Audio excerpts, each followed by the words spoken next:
Assalamualaikum warahmatullahi wabarakatuh. Perkenalkan teman-teman, nama saya bentar.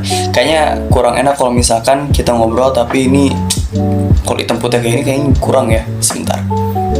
Nah, kan kalau begini lebih enak ya kelihatannya. Oke teman-teman sekalian, perkenalkan kita balik lagi. Nah, perkenalkan nama saya Muhammad Firas Fajar Fatih. Saya berkuliah di STAI Dr. KAIZ Mutakin, Prodi KPI 1. Nah, teman-teman, kayaknya sebelum kita mulai masuk ke pembahasan, kayaknya kurang sopan kalau misalkan saya pakai kaos doang. Tunggu sebentar. Nah, kalau gini kan lebih enak ya, gitu kan.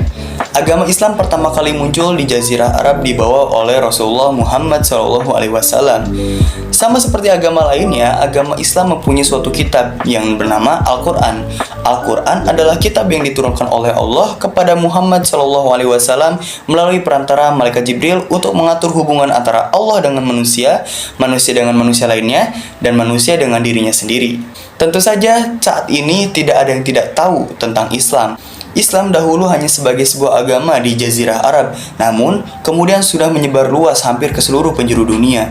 Apa yang menyebabkan Islam ini bisa berkembang begitu pesat? Berkembang pesatnya Islam saat sekarang itu tidak luput dari cara penyebarannya. Nah, cara penyebarannya adalah disebut dakwah.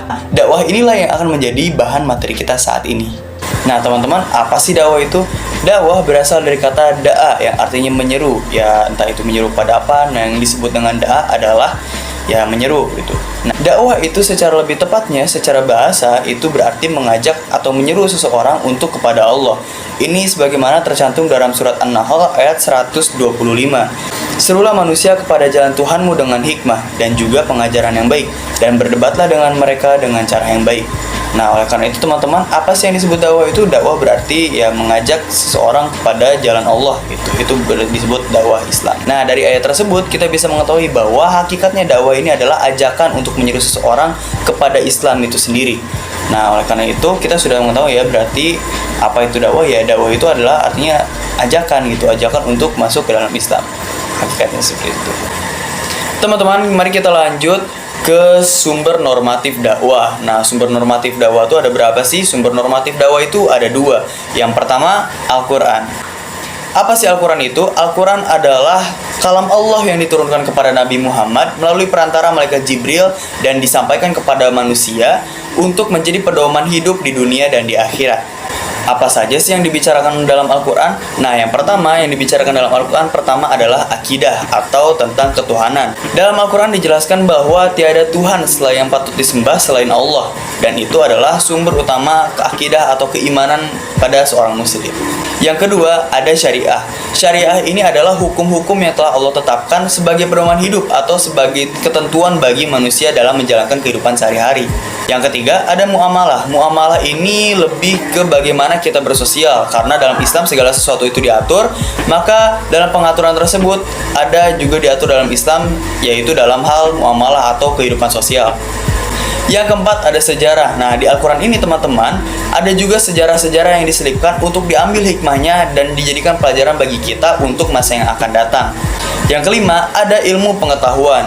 Sudah banyak sekali penemuan-penemuan zaman sekarang yang berdasarkan dalam yang dikisahkan dalam Al-Quran. Di dalam Al-Quran, penciptaan manusia dijelaskan dari mulai penciptaan manusia ketika di dalam rahim, dari mulai zigot sampai kemudian nanti berbentuk, kemudian menjadi daging, kemudian keluarlah di dunia ini. Itu adalah salah satu contoh ilmu pengetahuan yang bisa diambil di Al-Quran.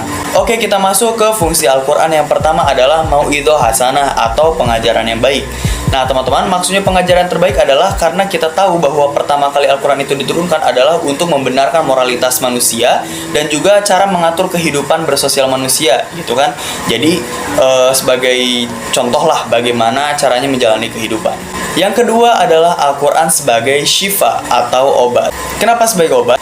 Karena kita bisa banyak melihat bahwa Al-Quran itu bisa dijadikan sebagai obat atau media terapi, gitu kan, terapi spiritual ataupun terapi mental, yang dimana Al-Quran ini memberikan kesan untuk menenangkan hati dan juga ya menenteramkan jiwa gitulah ya. Yang ketiga, ada huda atau sebagai petunjuk. Balik lagi, kenapa Al-Quran disebut sebagai petunjuk? Karena di dalamnya adalah ada panduan bagaimana manusia itu dituntun gitu kan, menjadi pedoman hidup manusia, bagaimana cara menjalani kehidupan yang benar agar kita hidupnya damai, sentosa, aman, dan ya begitulah gitu ya, agar karena tujuan kita di dunia ini hanya untuk mengumpulkan amal sebanyak-banyaknya sehingga kita menuju tujuan akhir kita, yaitu rumah kita di akhirat, syurga. Nah, untuk menuju ke syurga tentu kita memerlukan petunjuk. Dari mana petunjuknya? Ya dari Al-Quran, karena Al-Quran itu ya menunjukkan manusia gitu kan kepada ya syurga lah. Iya begitu. Yang terakhir adalah fungsi Al-Quran adalah sebagai rahmat atau kasih sayang. Al-Quran sebagai tanda kasih sayangnya Allah adalah karena Allah ingin kita bahagia. Ketika kita ingin bahagia, maka Allah telah memberikan jalan atau petunjuk tadi ya untuk menuju kebahagiaan, yaitu Islam itu sendiri. Dari mana ya semua kebahagiaan atau cara pedoman-pedoman hidup agar menuju kasih sayang dan juga petunjuknya Allah ya lewat Al-Quran. Itu adalah fungsi Al-Quran. Teman-teman, sumber normatif dakwah Islam yang kedua adalah hadis. Apa itu hadis? Kamu nanya. Nah teman-teman, sumber yang kedua adalah hadis. Hadis itu apa? Nah hadis itu adalah segala sesuatu yang keluar dari Rasul, baik itu perkataan, perbuatan, persetujuan, dan apapun itu berasal dari Rasul adalah hadis. Terus apa bedanya sama sunnah, Bang? Nah teman-teman, sunnah itu adalah kebiasaan gitu ya. Jadi sunnah itu adalah kebiasaan, apapun yang dilakukan berulang-ulang gitu kan, kebiasaan. Misalkan contoh, Rasul itu kalau misalkan duduk makan itu sambil ya kakinya dikatasin gitu kan satu, atau kalau makan itu pakai 3 jari. Nah itu adalah sunnah atau kebiasaan yang biasa dilakukan oleh Rasul. Dan sunnah-sunnah ini juga terdapat ya dalam hadis gitu kan, karena diriwayatkan gitu kalau hadis itu. Hadis itu ada 4 macam. Yang pertama adalah hadis sahih. Apa itu hadis sahih? Hadis sahih adalah hadis yang dimana para perawinya itu orang-orang yang terkenal jujur, dan juga sanad atau jalur periwayatan hadisnya bersambung tanpa ada yang terputus sama sekali. Yang dimana perkataan ini bisa terus sambung, terus menyambung hingga ke sumbernya, yaitu Rasulullah SAW. Kebanyakan hadis sahih ini adalah hadis yang mutawatir atau jalur periwayatannya banyak atau banyak didengar oleh banyak orang atau oleh para banyak sahabat. Tapi tidak juga sedikit hadis-hadis ahad atau yang periwayatannya hanya satu orang atau sedikit orang yang juga sama-sama hadis sahih. Yang kedua adalah hadis yang hasan. Nah, hadis hasan ini adalah hadis di bawah hadis sahih, yang dimana masih sama gitu kan, cuman bedanya dia ada kekurangannya lah gitu, entah si perawinya hilang ingatan atau kitabnya hilang atau ya semacamnya. Yang ketiga ada hadis doif. Hadis doif ini adalah hadis yang dimana dia sangat jelek sekali kualitas hadisnya, yang dimana entah dari perawinya dia tukang bohong, ataupun sanadnya terputus di tengah jalan, ataupun ada ya dimana kasus-kasus yang hadis ini tuh diragukan benar dikatakan oleh Rasul atau tidak. Dan terakhir adalah hadis maudhu. Hadis maudhu ini adalah hadis-hadis palsu atau hadis yang tidak diriwayatkan oleh Rasul sama sekali. Dan ini adalah kualitasnya yang di bawah doif, jadi buruk yang dari yang terburuk.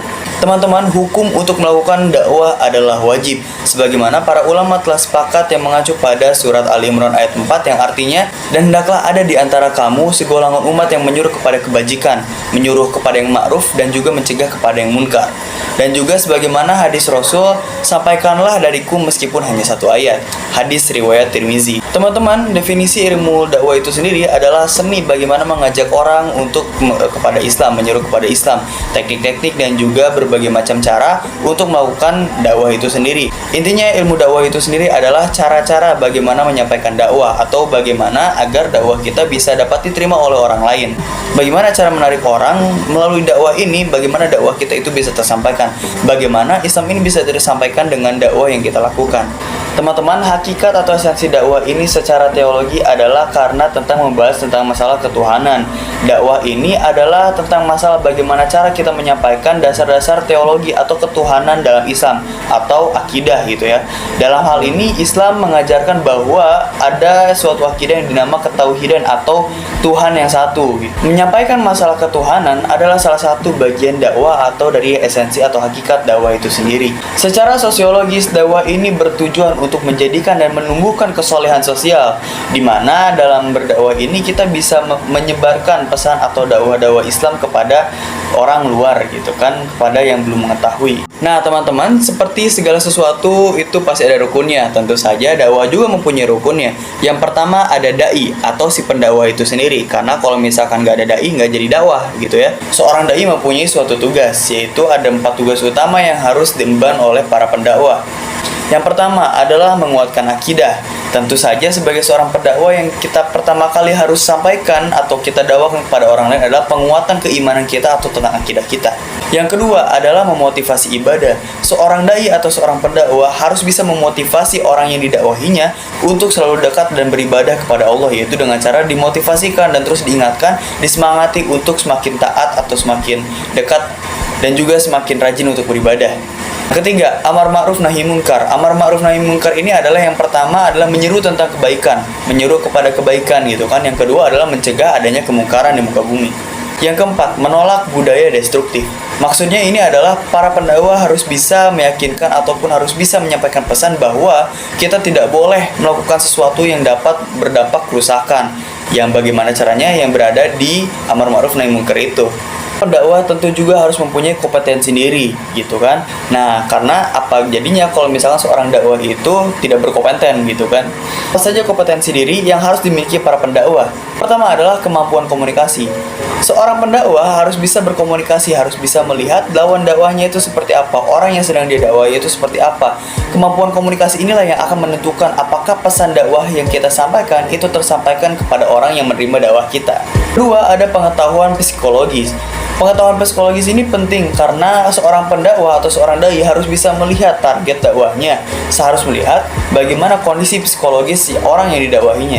Ketiga adalah keterampilan dalam edukasi. Maksudnya adalah seorang pendakwah ini harus memiliki banyak referensi dan sumber-sumber yang dimana agar dakwahnya ini bisa tersampaikan dengan informasi yang banyak gitu kan, banyak informasi kaya akan informasi. Yang terakhir adalah penguasaan informasi. Yaitu si pendakwah harus bisa menguasai apa yang akan dia dakwahkan kepada orang lain. Yang kedua ada maudu. Maudu itu adalah materi dakwah yang si pendakwah ini akan sampaikan kepada orang banyak gitu kan, sebagai yang materi yang akan si pendakwah ini sampaikan kepada yang mendengarkan dakwahnya. Nah, apa sih maudu? Well, ya tadi kan udah dibilangin ya, itu adalah materinya. Nah, apa aja sih materinya? Sama seperti sebelumnya, materi atau maudu dakwah ini ada 5. Yang pertama tentang akidah, menjelaskan tentang ketuhanan. Yang kedua tentang syariah. Yang ketiga tentang muamalah. Yang keempat tentang sejarah. Dan yang terakhir tentang ilmu pengetahuan. Yang ketiga ada wasilah. Wasilah ini adalah media yang digunakan si pendakwah untuk menyampaikan materi dakwahnya. Oke teman-teman, jadi wasilah dakwah ini terbagi jadi 3. Ada khitabah, kitabah, dan i'lam. Nah, kitabah ini adalah dengan cara menulis kitab gitu ya, di tulisan gitu, media tulisan. Kemudian ada khitabah atau dari media lisan atau pembicaraan. Ada juga metode dengan cara i'lam. Nah, metode i'lam ini adalah dengan cara menggunakan media massa. Yang keempat ada ustub. Ustub ini adalah metode penyampaian dakwahnya, bagaimana ya cara si pendakwah ini mendakwahkan materinya itu kepada para yang ingin didakwahinya. Ya begitu. Metode dakwah ini ada jadi 3. Yang pertama adalah al-hikmah, yang kedua adalah mau'izoh, yang terakhir adalah mujadalah. Yang pertama adalah al-hikmah. Al-hikmah ini adalah berdakwah dengan cara kita menyetarakan dengan pemahaman masyarakat awam. Jadi kita berdakwah sesuai dengan kadar masyarakat yang ada. Yang kedua adalah metode mau'izoh atau penyampaian gitu kan. Jadi kita berdakwah dengan cara metode berceramah gitu kan di depan banyak orang. Yang terakhir, yang ketiga adalah al-mujadalah, yaitu adalah teknik berdakwah dengan cara berdebat dengan cara yang baik, bukan hanya sekedar debat kusir biasa, tetapi debat menggunakan sesuai dengan fakta dan juga dalil dan hadis yang ada.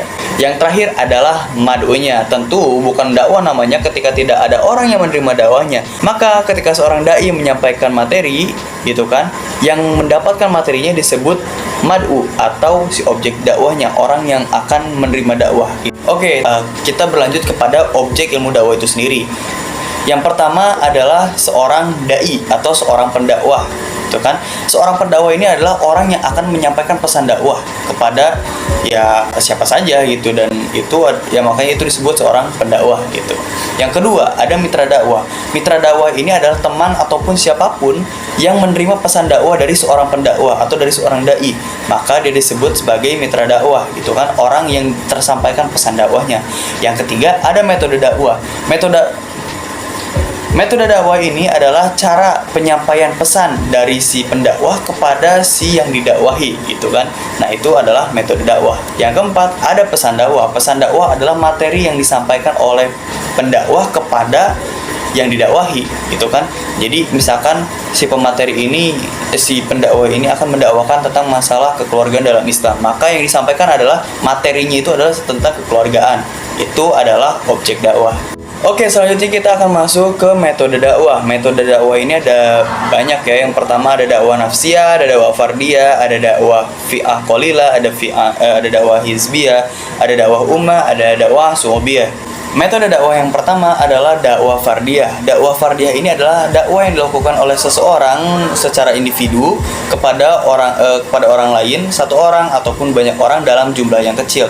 Contohnya seperti halaqah dan juga kajian-kajian kecil lainnya. Kedua, ada dakwah ammah. Nah, dakwah ammah ini adalah dakwah yang dilakukan oleh seseorang untuk mempengaruhi orang banyak gitu. Contohnya ketika sedang berorasi ataupun sedang memberikan suatu penyemangat gitulah. Itu disebut dakwah ammah.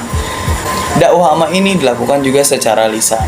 Nah, yang ketiga itu adalah dakwah bilisan. Dakwah ini tuh adalah metode dakwah yang menggunakan perkataan sehingga terjadinya sebuah interaksi. Contohnya tanya jawab dan juga ya diskusi-diskusi kecil ataupun nasihat-nasihat.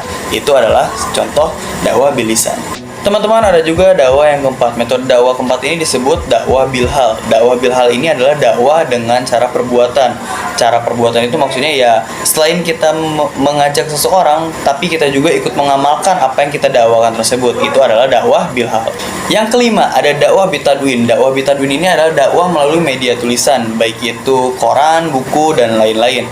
Memasuki zaman modern seperti sekarang, sudah banyak sekali yang menggunakan cara teknis dakwah bitadwin gitu kan, dengan lewat postingan media sosial ataupun tulisan-tulisan yang sudah beredar banyak di internet. Itu adalah salah satu cara dakwah bitadwin. Yang terakhir adalah dakwah bil hikmah. Dakwah bil hikmah ini adalah metode dakwah dengan cara yang arif bijaksana. Maksudnya itu ya si pendakwah ini adalah melakukan pendekatan kepada objek dakwahnya sehingga si objek dakwahnya tersebut dapat melakukan dakwahnya tersebut melalui dengan sesuka hati tanpa adanya paksaan. Nah, itu adalah macam-macam dakwah yang bisa kita ketahui dari sekitar saat ini. Teman-teman, ada 4 macam kegiatan dakwah. Yang pertama tabligh, yang kedua irsyad, yang ketiga tadbir, yang terakhir adalah tatwir. Tabligh adalah penyampaian dakwah melalui media massa, contohnya seperti TV ataupun koran ataupun ya media apapun yang bisa menjangkau banyak orang gitu. Yang kedua ada irsyad. Irsyad ini adalah kegiatan dakwah melalui bimbingan konseling, di mana si orang ini tuh si mad'u atau objek dakwah ini tuh didakwahi dengan cara hati ke hati atau dengan cara dinasihati. Bentuk dakwah tadbir ini ada 4 tahapan. Yang pertama ada taktik atau perencanaan. Kedua ada tanzir atau organization atau kita merapikan. Yang ketiga adalah tajwih atau actuating atau kita menganalisa apa yang sedang terjadi. Dan yang terakhir adalah controlling atau qobah gitu kan. Ya kita harus mengontrol gitu kan, mengontrol berjalannya organisasi. Dan yang terakhir ada bentuk dakwah secara tatwir. Tatwir ini adalah dakwah yang dimana kita itu dengan cara pemberdayaan masyarakat atau pemberdayaan sumber daya manusia. Teman-teman, mungkin cukup sekian yang bisa saya sampaikan. Mohon maaf apabila banyak kekurangan. Seperti kata pepatah, tak ada gading yang tak retak. Maka dari itu, semua penjelasan dari saya sungguhnya tidak sempurna, banyak sekali kekurangan. Saya mohon maaf karena saya hanya seorang hamba yang tidak sempurna, karena kesempurnaan hanya milik Allah semata. Teman-teman sekalian, kesalahan datangnya dari saya, kebenaran hanya datang dari Allah. Oleh karena itu, kita langsung aja deh. Assalamualaikum warahmatullahi wabarakatuh.